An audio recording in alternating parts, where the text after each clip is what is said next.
கரெக்டாக ஃபேன்ஸுக்கு வணக்கம். ஐபிஎல் ஆக்ஷன் ரிலீஸ் பிளேயர்ஸுடைய லிஸ்ட்டு பாசிபிளாக இப்படி தான் இருக்கணுங்கிற மாதிரி ஆல்ரெடி பார்ட் 1 போட்டிருக்கோம். பார்ட் 1ல் 5 டீமோட லிஸ்ட்டு கம்ப்ளீட் பண்ணியாச்சு. அது போக நேயர் விருப்பமாக 3 டீம், அதாவது Chennai Super Kings, Mumbai Indians and Royal Challengers Bangalore 3மே கம்ப்ளீட் பண்ணியாச்சு. இது பார்ட் 2 வீடியோ. ரிமைனிங் இருக்கக்கூடிய 5 டீம், அதாவது கேகேஆரை பற்றி நம்ம பார்க்க போகிறோம். அது மட்டும் இல்லாமல் Gujarat Titan, Delhi Capitals, Chennai Super Kings, அது மட்டும் இல்லாமல் சன்ரைசர்ஸ் ஹைதராபாத். இந்த லிஸ்ட் தான் கம்ப்ளீட்டாக பார்க்க போகிறோம். சரி வாங்க வீடியோக்குள்ளே போயிடுவோம். அந்த வேலை டைம் வேஸ்ட் பண்ணாமல் ஃபர்ஸ்ட் பார்க்க போகிறது SRH. ஸோ ஹைதராபாத்தை பொறுத்த வரைக்கும் செம்ம டீம் தான். பட் இருந்தாலுமே அவங்களுடைய பிளேயிங் 11 காம்பினேஷனில் ஏதோ ஒன்று இடிக்குது. இசான் கிஷன் எஸ்பெஷலி சூப்பராக எடுத்தாங்க. ஒரு பர்ஃபார்மன்ஸும் ஃபர்ஸ்ட் மேட்ச் 100 அடிச்சதுக்கப்புறம் ஓஹோ இந்த டீம் வேற லெவல் டீமுப்பா, 300 ஆன் போர்டு அப்படிங்கிற மாதிரிலாம் சொல்லிட்டு இருந்தாங்க.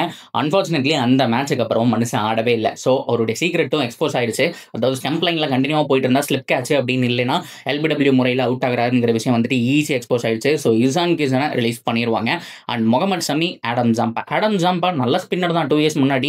இப்போ கொஞ்சம் கஷ்டப்பட்டுட்டு இருக்காரு. அண்ட் முகமது ஷமி என்ன சொல்றது, இன்ஜுரியிலேருந்து வந்ததுக்கப்புறம் எப்படி இருந்த மனுஷன், வேர்ல்ட் கப்பில் தீயா போட்டிருந்தாரு. இப்போ டோட்டல் ஃபார்ம் அவுட்டு ரிலீஸ் பண்ணிடுவாங்க அப்படிங்கிறது தான் என்னுடைய கருத்தும். ஸோ இந்த 3 பேரை SRH சைட்லேருந்து வச்சுக்கலாம். ஸோ அடுத்தது Chennai Super Kings. Chennai Super கிங்ஸை பொறுத்த வரைக்கும் ஆல்ரெடி நான் வீடியோ போட்டே இருந்தாலும் சிம்பிளாக நம்ம பார்த்துருவோம்.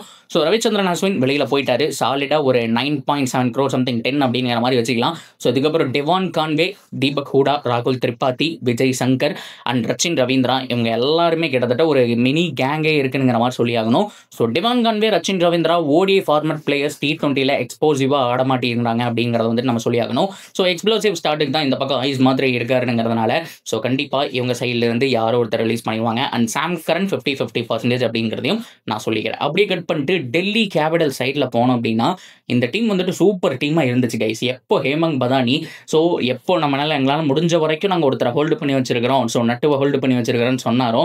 ஸோ அதுக்கப்புறம் இருந்த மேட்ச் எல்லாம் பார்த்தோம் அப்படின்னா நட்டு உள்ள வரணும்னு போராடினாங்க. 4 மேட்ச் 5 மேட்ச் கண்டினியூவாக தோத்தாங்க. ஸோ அதுக்கப்புறம் நட்டு உள்ள வந்து ஒரு நாள் ஜெயிக்க வச்ச முடியாமல் போயிடுச்சு அப்படின்னு சொல்லி ஆகணும். ஸோ அந்த வகையில் ஃபேப் டு பிளஸிஸ் வெளியில் போகிறக்கான சான்ஸ் இருக்குது. ஜேக் ஃப்ரேசர் மெக்வர்க், ஸோ இவரை பொறுத்த வரைக்கும் ரொம்ப நம்பினாங்க. ஆனால் அவரை தவிர எல்லாருமே ஆன மாதிரி இருந்தது அப்படிங்கிற மாதிரி சொல்லி ஆகணும். ஸோ அவரும் பார்த்தோம் அப்படின்னா ரிலீஸ் பண்ணிட்டு வேற யாராவது எடுக்கிறதுக்கான சான்ஸ் இருக்குது. அண்ட் சமீரா அவர் பார்த்தோம் அப்படின்னா டெல்லி கேபிட்டல்ஸ்லேருந்து வெளியில் போகிறக்கான சான்ஸ் அப்படிங்கிறது ஹைலி பாசிபிள். அடுத்ததா GT குஜராத் டைட்டன்ஸ். ஸோ சர்ப்ரைஸாக ஒருத்தர் ரிலீஸ் பண்ண போகிறாங்க அப்படின்னா ரஷீத் கான். அவங்களுடைய பில்லர் அப்படின்னா கூட மேனேஜ்மெண்ட் கூட ஒரு பஞ்சாயத்து இருக்கிறதா சொல்கிறாங்க. அது போக ரஷீத் கானுடைய பவுலிங் எடுபடுறது கிடையாது. 2018 இந்த பிரைம் ரஷீத் கான் ஒரு 21-22 வரைக்கும் இருந்தார். ஸோ IPL ஃபார்மேட்டில் அவரை ஈஸியாக ப்ரெடிக்ட் பண்ணிடுறாங்கன்னு சொல்லி ஆகணும். 100 அகமதி இப்போ நியூஸ் ஸ்பின்னராக மெஜிஷியனாக உள்ள வந்திருக்காரு.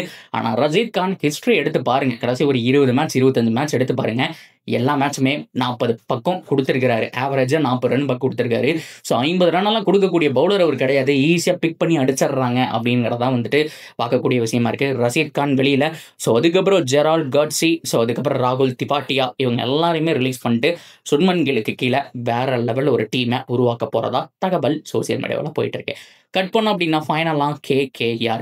So KKR Gambhir and Shreyas போனதுக்கப்புறம் ஸோ நோ யூஸ் அப்படிங்கிற மாதிரி ஆயிடுச்சு. வெங்கடேஷ் ஐயர் நல்ல பிளேயர் தான், ஆனால் 27 கோடி பிக் இன்வெஸ்ட்மெண்ட் அப்படிங்கிற மாதிரி நம்ம சொல்லக்கூடாது.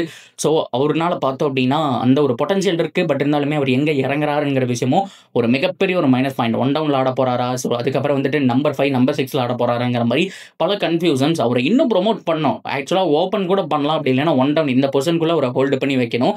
இருந்தாலும் பட்ஜெட் டூ ஹை கைஸ். கண்டிப்பாக KKR இந்த தடவை மிகப்பெரிய பட்ஜெட்டோட அப்சன் போகக்கூடிய டீமாக இருக்க போகிறாங்கிறத மாற்றம் கிடையாது. வெங்கடேஷ் ஐயரை ரிலீஸ் பண்ணிட்டு வேணும்னா கம்மி பட்ஜெட்குள்ளே ரீடைன் பண்ணிக்கலாம். ஸோ டிகாக்கையும் ரிலீஸ் பண்ணிடலாம். மொயின் அலி கண்டிப்பாக ரிலீஸ் பண்ணிடுவாங்க. And Rovman Powell, so Rovman பவுலை பொறுத்த வரைக்கும் அவரும் நல்லா ஆடி கொடுப்பாரு, ரொமேரி செப்பன் மாதிரி எக்ஸ்பெக்ட் பண்ணாங்க.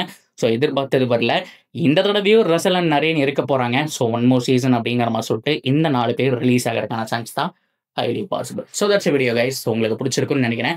உங்களுடைய ஃபேவரட் டீம் எது, இதில் ஏதாவது ஒன்று மாடிஃபை பண்ணணும் அப்படின்னா நீங்கள் என்ன பண்ணுவீங்க அப்படிங்கிறத சொல்லுங்கள். அண்ட் ரிலீஸ் பிளேஸோட லிஸ்ட் நீங்களும் கமெண்ட்டில் சொல்லலாம். இதே மாதிரி இன்னொரு வீடியோவில் வந்து மீட் பண்ணுறேன். See you soon guys.